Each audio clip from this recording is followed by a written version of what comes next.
তারিখে RG Kar medical college হাসপাতালে doctor ছাত্রীকে নৃশংসভাবে ধর্ষণ এবং খুন, যার খবর শুনে মানুষ স্তম্ভিত, আতঙ্কিত।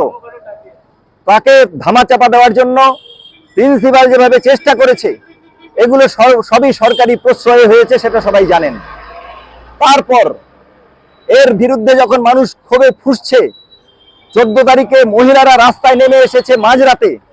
তারপরেই আমরা দেখলাম এই আন্দোলনকে বানচাল করবার জন্য যারা আরজিকর মেডিকেল কলেজে আন্দোলন করছে তাদের উপর আক্রমণ হানবার জন্য এবং সমস্ত রকম প্রমাণ লোপাট করবার জন্য মধ্যরাতে যে দুষ্কৃতী হামলা, সেটা আরো ভয়াবহ, আরো ভয়ঙ্কর। এর বিরুদ্ধে আমরা এসইউসিআই কমিউনিস্ট দলের পক্ষ থেকে গতকাল কালা দিবস পালন করেছি। আমরা কালো ব্যাজ ধারণ করেছি। আজকে সারা বাংলায় সকাল 6টা থেকে সন্ধ্যা 6টা পর্যন্ত 12 ঘন্টার সাধারণ ধর্মঘটের ডাক আমরা দিয়েছি।